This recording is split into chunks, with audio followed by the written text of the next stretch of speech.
இங்கே பாருங்கள், மாப்பிள்ளை ஏதோ காய் பறிக்க போகிறேன்னு வந்திருக்காரு. அப்பா சொல்லி அனுப்பிச்சானுங்க, ஏதோ முத்து கொட்டைன்னு சொல்லி அனுப்பிச்சாரு. இந்த மரத்தில் தான் ஏதோ இந்த கொட்டை இருக்குமா. இது எதுக்குன்னா மாவில் போட்டிங்கன்னா மாவு ரொம்ப நல்லாயிருக்கும், சாஃப்டாக இருக்கும் மாவு, தோசை மாவு. இந்த அந்த மாவு அரைக்கும் போது இந்த கொட்டையை போட்டு அதில் அரைச்சிங்கன்னா மாவு ரொம்ப சாஃப்டாக இருக்கும், சாப்பிடவும் நல்லாயிருக்கும், உடம்புக்கு ரொம்ப நல்லது அவங்க. ஆனால் இப்போ பார்த்தீங்கன்னா ஒன்று கூட இல்லையா, மாப்பிள்ளை பார்த்துட்டாரு.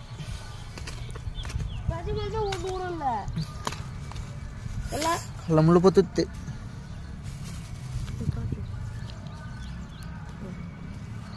ஒன்று கூட இல்லையா? அது இருக்கு பாடுறா, தோபர் அதில் காஞ்சிட்டு இருக்கு.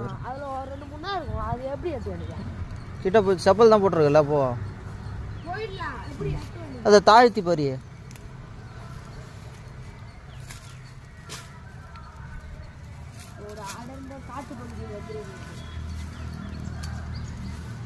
நீங்கள் வீட்டுக்கு மாவு அரைக்கும் போது இந்தமாரி இந்த கொட்டையெல்லாம் யூஸ் பண்ணியிருக்கீங்களான்னு அதுன்னு கமெண்ட் பண்ணுங்கள், கமெண்டில் சொல்லுங்கள்.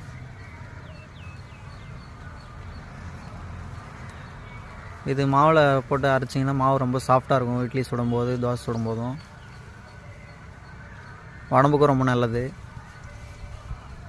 நிறைய பேர் சோடா மாவு இந்த மாவுலாம் போடுவாங்க, அதெல்லாம் உடம்புக்கு ரொம்ப கெட்டது.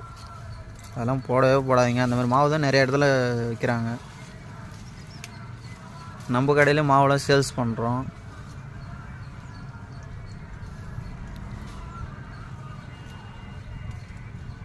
நம்ம வீட்டுக்கும் இந்த கொட்டையை போட்டு தான் நம்ம மாவு அரைச்சி சமைச்சு சாப்பிட்றோம். கடைக்கும் இந்த மாவு அரைக்கும் போது அதில் இந்த கொட்டை தான் போட்டு யூஸ் பண்ணோம். சோடா மாவுலாம் போடவே கூடாதுங்க. அதை செஞ்சு சோடா மாவு போடுற இடத்துலலாம் வாங்கி சாப்பிடாதீங்க. அது ரொம்ப உடம்புக்கு ரொம்ப கெட்டது. பின்னாடியே இது நம்மளுக்கு தான் ரொம்ப ஆபத்து. அதை காட்டுவதே இங்கே பாருங்கள், இதுதான் அந்த முத்து கொட்டைன்னு சொல்கிறாங்க. இதுதாங்க சொன்னார் அப்பா. நல்லா பாருங்கள். இது இந்த மாதிரி நீங்களும் எங்கன்னா உங்களுக்கு கிடைச்சதுன்னா நீங்களும் இது உள்ள ஒரு விதை மாதிரி இருக்கும், அதை மேலே கருத்தை எடுத்துகிட்டு உள்ள கருத்தை தான் எடுத்து நம்ம மாவில் போட்டு அரைக்கணும்.